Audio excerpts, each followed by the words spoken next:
നമ്മുടെ നാട്ടിലൊരു കൊറോണ വന്നു. കൊറോണ വന്നപ്പോൾ എന്നാ പറ്റിയെന്നറിയാവോ? കൊറോണ നമുക്ക് തന്നിട്ട് പോയ ഏറ്റവും വലിയ അപകടം എന്നാണെന്നറിയാവോ? നന്നായിട്ട് കേൾക്കണേ. We digitalised everything including spirituality. എല്ലാ കാര്യങ്ങളെയും നമ്മൾ ഡിജിറ്റലൈസ് ചെയ്തു. കൂട്ടത്തിൽ ആത്മീയതയും ഡിജിറ്റലൈസ് ചെയ്തു.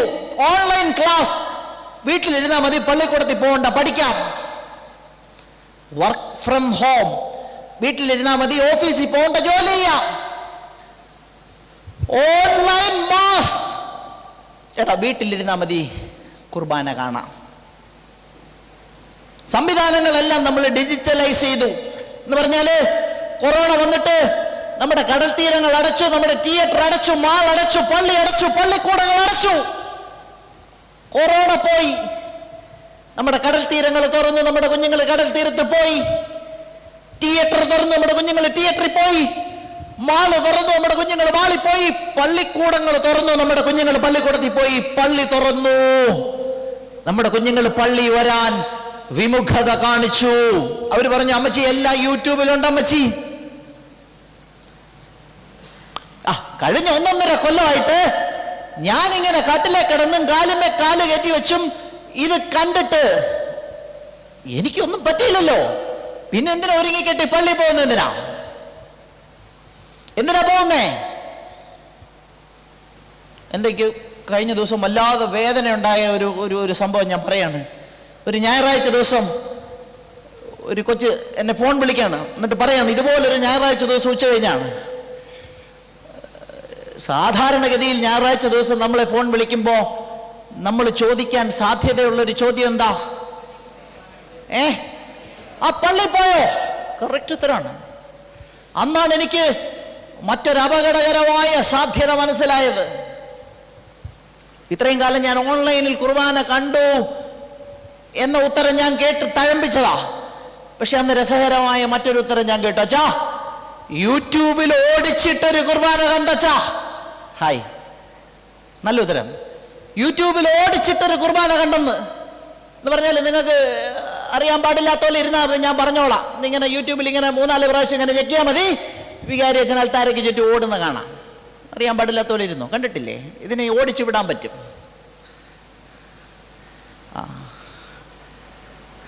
കുർബാനയുടെ ഇടയ്ക്ക് ഓടിച്ചു വിട്ടാൽ വികാരി അച്ഛൻ അൾത്താരയ്ക്ക് ചുറ്റും ഓടുന്ന കാണാം.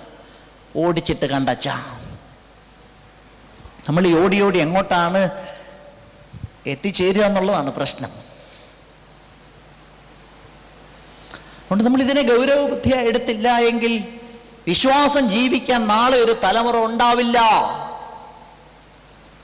വിശ്വാസം ജീവിക്കാൻ നാളെ ഒരു തലമുറ ഇല്ലാതെ പോകുന്നതിന്റെ അപകടത്തെക്കുറിച്ച് ചിന്തിക്കണം. ഇനി യോഹന്നാൻ 8:57 എടുത്തോ. യോഹന്നാന്റെ സുവിശേഷ ഈശോയുടെ പ്രായത്തെക്കുറിച്ചാണ് പറഞ്ഞുകൊണ്ടിരിക്കുന്നത്. ഞാൻ വിട്ടുപോയിട്ടില്ല, എനിക്കത് പറഞ്ഞു തീർക്കേണ്ടതുണ്ട്. യോഹന്നാൻ 8:57 വായിച്ചോ. നിനക്കിനി 50 ആയിട്ടില്ല, പിന്നെ നീ എങ്ങനെയാ അബ്രാഹത്തെ കണ്ടെന്ന് പറയുന്നത്? തീർന്നു. ഈശോയുടെ പ്രായത്തെക്കുറിച്ചുള്ള 4 റെഫറൻസ് ബൈബിൾ തരുന്നത്. 40-ാം ദിവസം, 12-ാം വയസ്സ്, 30 വയസ്സ്, 50 വയസ്സ്, ഇത്രേ ഉള്ളൂ. പിന്നെ നിങ്ങളോടാരാ പറഞ്ഞേ? ഈശോ മിശിഹ കുരിശെ കിടന്നപ്പോ ഈശോയ്ക്ക് 33 ആയിരുന്നു പ്രായം എന്ന് ആരാ പറഞ്ഞേ? അത് മനസ്സിലാകാൻ ലൂക്കായുടെ സുവിശേഷം 2-ാമത്തെ അധ്യായത്തിന്റെ 41 മുതൽ 52 വരെ വചനങ്ങൾ വീണ്ടും നമുക്ക് വായിക്കണം. അതുകൊണ്ട് ആ ഭാഗം ഒന്ന് എടുക്കണം. ലൂക്കായുടെ സുവിശേഷം 41 മുതൽ 52 വരെയുള്ള വചനങ്ങളാണ്. 2-ാമത്തെ അധ്യായമാണ്. തലക്കെട്ട് ബാലനായ യേശു ദേവാലയത്തിൽ നിന്നാണ്. ഈ ഭാഗം നിങ്ങൾക്ക് എല്ലാം സുപരിചിതമാണ്. കാരണം എന്നാണെന്നറിയാവോ? വീട്ടിൽ കൊന്ത ചെല്ലുമ്പോൾ സന്തോഷത്തിന്റെ 5-ാമത്തെ രഹസ്യമായിട്ട് നമ്മൾ എന്താണോ പ്രാർത്ഥിക്കുന്നത് അതിന്റെ സുവിശേഷ വിവരണമാണിത്. അതിന്റെ ആമുഖ വചനം 41-ാം വചനം ഇങ്ങനെയാണ്: യേശുവിന്റെ മാതാപിതാക്കന്മാർ ആണ്ടുതോറും ജെറുസലേമിൽ പെസഹ തിരുനാളിന് പോയിരുന്നു. അവന് 12 വയസ്സായപ്പോ പതിവനുസരിച്ച് അവർ പെരുന്നാളിന് പോയി. 12-ാമത്തെ വയസ്സിൽ പതിവനുസരിച്ച് അവർ പെസഹ തിരുനാളിന് പോയി. എൻ്റെ ചോദ്യം, 11-ാമത്തെ വയസ്സിൽ പോയായിരുന്നോ ഇല്ലയോ? അച്ഛാ, എല്ലാ വർഷവും ഞാൻ വേളാങ്കണ്ണിക്ക് തീർത്ഥാടനം പോവച്ചാ. അങ്ങനെയാണെങ്കിൽ അതിൻ്റെ അർത്ഥം 2022 പോയെന്നാണോ പോയില്ലെന്നാണോ? 2018 പോയെന്നാണോ പോയില്ലെന്നാണോ? ആണ്ടുതോറും പതിവ് പോലെ ഈശോയുടെ മാതാപിതാക്കന്മാര് പെസഹ തിരുനാളിന് പോവായിരുന്നു. 12-ാം വയസ്സിൽ പതിവ് പോലെ പോയി എന്ന് പറഞ്ഞാൽ 8-ാം വയസ്സിൽ പോയോ ഇല്ലയോ? എല്ലാ വർഷവും മുടങ്ങാതെ ജെറുസലേമിൽ നടക്കുന്ന പെസഹ തിരുനാളിന് യേശുവിന്റെ മാതാപിതാക്കന്മാർ യേശുവിനെ കൊണ്ട് പോവായിരുന്നു. ഈ പെസഹ തിരുനാളിന് ജെറുസലേമിൽ പ്രത്യേകതയുണ്ട്. ജെറുസലേം ദേവാലയത്തിന് ഇങ്ങനെ വിരിയിട്ട് വേർതിരിച്ചിരിക്കുന്ന ഒരു അതിവിശുദ്ധ സ്ഥലമുണ്ട്. നമ്മുടെയൊക്കെ ദേവാലയത്തിൽ ഇങ്ങനെ വിരിയിട്ട് മറച്ചിരിക്കുന്നത് പോലെ ജെറുസലേം ദേവാലയത്തിന് വിരിയിട്ട് വേർതിരിച്ചിരിക്കുന്ന ഒരു അതിവിശുദ്ധ സ്ഥലമുണ്ട്. ബൈബിളിൽ അതിനെക്കുറിച്ചുള്ള പ്രതിപാദ്യങ്ങളുണ്ട്. ലൂക്കായുടെ സുവിശേഷത്തിൽ തന്നെയാണ്. ക്രിസ്മസും ഒക്കെ ആയിട്ട് ബന്ധപ്പെട്ട വായനയിൽ ഇങ്ങനെയാ. ശ്രേഷ്ഠപുരോഹിതനായ സക്കറിയായിക്ക് ദേവാലയത്തിന്റെ അതിവിശുദ്ധ സ്ഥലത്ത് പ്രവേശിച്ച് ധൂപമർപ്പിക്കാൻ കുറി വീണു എന്ന് പറഞ്ഞാല് ദേവാലയത്തിന് ഒരു അതിവിശുദ്ധ സ്ഥലമുണ്ട്. ഈ പെസഹ തിരുനാളിന്റെ പശ്ചാത്തലത്തിൽ ഈ അതിവിശുദ്ധ സ്ഥലത്തിന്റെ പിന്നാമ്പുറത്തെ ദൈവ സാന്നിധ്യം കാണാൻ യഹൂദർ തിക്കും തിരക്കും കൂട്ടും. അതുകൊണ്ടാണ് യഹൂദരെല്ലാം ഈ പെസഹ തിരുനാളിന് ഈ ദേവാലയത്തിൽ വരുന്നത്. ഈ അതിവിശുദ്ധ സ്ഥലത്തെ ദൈവ സാന്നിധ്യം കണ്ട് പ്രാർത്ഥിക്കാൻ വരുന്ന ഉണ്ണീശോയെ കൊണ്ട് യേശുപിതാവാണ് പോകുന്നത് ദേവാലയത്തിന്റെ ഉള്ളിലേക്ക്. കണ്ടിട്ടില്ലേ യേശുപിതാവ് ഉണ്ണീശോയെ എടുത്ത് നിൽക്കുന്ന രൂപം? നമ്മുടെ ഇവിടെ ഇല്ലേ? ഉണ്ടോ? ഉണ്ടായിരിക്കും, കുഴപ്പമില്ല. കണ്ടിട്ടില്ലേ? ഉണ്ട്. യേശുപിതാവ് ഇങ്ങനെ ഉണ്ണീശോയും കൊണ്ട് ദേവാലയത്തിൽ ഈ അതിവിശുദ്ധ സ്ഥലത്തിന്റെ പിന്നാമ്പുറത്തുള്ള ദൈവ സാന്നിധ്യം കണ്ട് പ്രാർത്ഥിക്കാൻ അങ്ങനെ വരുമ്പോ ആളുകൾ മുഴുവൻ ഇങ്ങനെ തിക്കും തിരക്കും കൂട്ടുന്നത് കൊണ്ട് ഉണ്ണീശോ പറയും, എനിക്ക് കാണാൻ പറ്റുന്നില്ല അപ്പ എന്ന് പറയും. എന്ന് പറഞ്ഞ ഒരു പതിവ് കാഴ്ച വേണമെങ്കിൽ ഞാൻ പറയാം. നമ്മുടെ ഇടവക പള്ളിയിൽ നല്ല തിരുനാൾ നടന്നിട്ട് ആഘോഷമായ വിശുദ്ധബലി കഴിഞ്ഞ് നമ്മൾ ദേവാലയത്തിന്റെ മുറ്റത്തേക്ക് ഇറങ്ങുമ്പോൾ മുറ്റത്ത് നല്ല ബാൻഡ് മേളവും ചെണ്ടമേളവും ഉണ്ടാവും. ഇത് കാണാൻ ആൾക്കാരെല്ലാം ഇതിന്റെ ചുറ്റും നിൽക്കും. നമ്മളൊരു കൊച്ചു കുഞ്ഞുമായിട്ടാണ് വന്നിരിക്കുന്നതെങ്കിൽ കൊച്ചുറപ്പായിട്ടും പറയും, അപ്പ ഇത് കാണാൻ പറ്റുന്നില്ലെന്ന് പറയും. കാരണം ആളുകൾ ഇങ്ങനെ തടിച്ചുകൂടി നിൽക്കുകയാണ്. അപ്പം നിങ്ങൾ നല്ല അപ്പനോ നല്ല അമ്മച്ചിയാണെങ്കിൽ ഉടനെ നിങ്ങൾ കൊച്ചിനെ എടുത്ത് തോളെ വെക്കും, അല്ലെ കയ്യിലെടുത്ത് പൊക്കി പിടിച്ചത് കാണിച്ചു കൊടുക്കും. പതിവ് കാഴ്ചയാ നമ്മുടെ ദേവാലയ മുറ്റത്തുള്ള. ഇതുപോലെ യേശുപിതാവ് നല്ല അപ്പനായിരുന്നത് കൊണ്ട് ഉണ്ണീശോ അത് കാണാൻ പറ്റുന്നില്ലെന്ന് പറഞ്ഞപ്പോൾ തിക്കും തിരക്കുമായിരുന്നത് കൊണ്ട് യേശുപിതാവ് ഉണ്ണീശോയെ ഉടനെ തോളയിലെടുത്ത് വെച്ചിട്ട് ചോദിച്ചു, ഇപ്പൊ കാണാവോടാന്ന് ചോദിച്ചു. അപ്പൊ ഉണ്ണീശോ പറഞ്ഞു, ഇപ്പൊ കാണാന്ന് പറഞ്ഞു. പിള്ളേരല്ലേ, എന്നാ കണ്ടാലും ഒരു സംശയം ചോദിക്കും, എന്നാ അപ്പാന്ന് ചോദിക്കും. എന്നാ സംഗതി എന്നതാ അപ്പാന്ന് ചോദിച്ചു. അത് വല്ലാതെ ചങ്കുലയ്ക്കുന്നൊരു ചോദ്യം യേശുപിതാവിന്. പക്ഷെ ചോദ്യത്തിന്റെ മുമ്പിൽ ഒട്ടും പതറാതെ യേശുപിതാവ് ഉണ്ണീശോയെ അങ്ങ് ചേർത്ത് പിടിച്ചിട്ട് അവന്റെ ചെവി പറഞ്ഞു കൊടുക്കും, മോനേടാ, ഞാൻ നിന്റെ അപ്പനല്ല, ഞാൻ നിന്റെ വളർത്തപ്പനാ, ഞാൻ നിന്റെ അപ്പനല്ല. ഈ സാന്നിധ്യം ഉണ്ടല്ലോ, ഇതാണ് നിന്റെ അപ്പൻ. ഈ സാന്നിധ്യം ഉണ്ടല്ലോ, ഇതാണ് നിന്റെ അപ്പൻ. പിള്ളേരല്ലേ, മറന്നുപോവും. പിറ്റേ കൊല്ലവും ഇതുപോലെ ചോദിക്കും. യേശുപിതാവ് ചേർത്ത് പിടിച്ചിട്ട് പറയും, ഞാനല്ല അപ്പൻ കേട്ടോ, ഇത് നിന്റെ സ്വർഗത്തിലെ അപ്പൻ, ഇതാണ് നിന്റെ അപ്പൻ.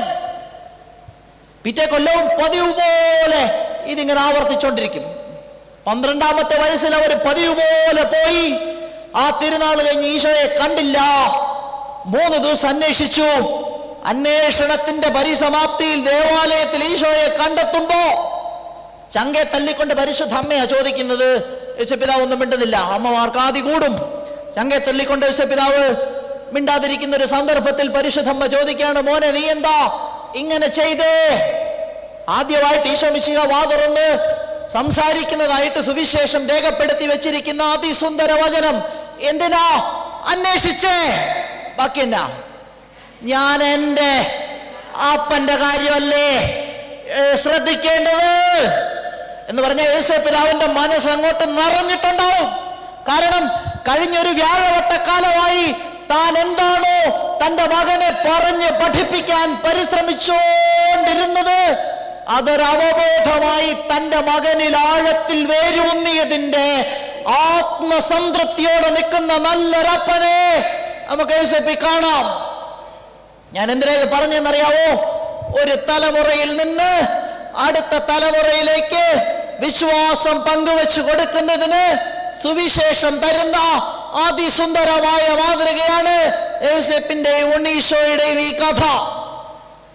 യൗസേപ്പ് കണക്കെ നല്ലൊരപ്പനും നല്ലൊരമ്മച്ചിയുമായിട്ട് നിന്റെ മക്കൾക്ക് നീ ഇത്രയും കാലം ജീവിച്ച വിശ്വാസം ഇതുപോലെ പങ്കുവെച്ചു കൊടുക്കുക എന്ന ക്രൈസ്തവ ധാർമ്മിക ഉത്തരവാദിത്വത്തിൽ നിന്ന് നിനക്ക് പിന്നോട്ട് പോവാൻ അനുവാദമില്ല. എന്ന് പറഞ്ഞാല് നീ നിന്റെ ജീവിതത്തിന്റെ സങ്കടങ്ങളുടെ, നിരാശയുടെ, അസ്വസ്ഥതയുടെ ഉറ്റ നടുക്ക് നിൽക്കുമ്പോഴും, അങ്ങനെ നിൽക്കുമ്പോഴും നീ പാവിരിച്ചിടുന്നതും, നീ മുട്ടേ നിൽക്കുന്നതും, നീ കണ്ണുനീരൊഴുക്കുന്നതും, നീ ക്രൂശിതനിൽ ആശ്രയം വെക്കുന്നതും, അങ്ങനെ നീ നിന്റെ ജീവിത പ്രശ്നങ്ങളെ തരണം ചെയ്യുന്നതും കണ്ടുവേണം നിന്റെ കൊച്ചു വളരാൻ. അങ്ങനെ വളർന്നാലത്തെ ഗുണമെന്നാന്നറിയാവോ? നാളെ അവന്റെ ജീവിതത്തിൽ, അവളുടെ ജീവിതത്തിൽ പ്രശ്നം ഉണ്ടാവുമ്പോ അവൾ പറയും, പാവിരിച്ചിട്ടാൽ, മുട്ടേ നിന്നാൽ, ജപമാല ചൊല്ലിയാൽ, ഈശോയെ ആശ്രയിച്ചാൽ മാറാത്ത പ്രശ്നങ്ങളില്ല. ആരാ മാതൃക? എൻ്റെ ചാച്ചനും എൻ്റെ അമ്മച്ചിയുമാണ് മാതൃക. അതുപോലെ മാതൃക ക്രിസ്തീയ ജീവിതം നയിക്കുകയും ക്രിസ്തീയ വിശ്വാസം പങ്കുവെക്കുകയും ചെയ്യുന്ന ഒരപ്പനും അമ്മയും ആണോ നീ എന്ന ചോദ്യത്തിന് ഉത്തരവാണ് ഇന്ന് നീ സ്വയം ചോദിക്കുകയും കണ്ടെത്തുകയും ചെയ്യേണ്ടത്. സ്വരമെടുത്ത് പറഞ്ഞേ ഹല്ലേലൂയാ. വചനം പറഞ്ഞ ഈ കാരണത്താൽ, ചുടൊറക്കെ പറ, ഈ കാരണത്താൽ നിങ്ങളുടെ വിശ്വാസത്തെ സുഹൃതം കൊണ്ടും, സുഹൃതത്തെ ജ്ഞാനം കൊണ്ടും, ജ്ഞാനത്തെ ആത്മസംയമനം കൊണ്ടും, ആത്മസംയമനത്തെ ക്ഷമ കൊണ്ടും, ക്ഷമയെ ഭക്തി കൊണ്ടും, ഭക്തിയെ സഹോദര സ്നേഹം കൊണ്ടും, സഹോദര സ്നേഹത്തെ ഉപവി കൊണ്ടും സമ്പൂർണമാക്കാൻ നന്നായി ഉത്സാഹിക്കുവിൻ.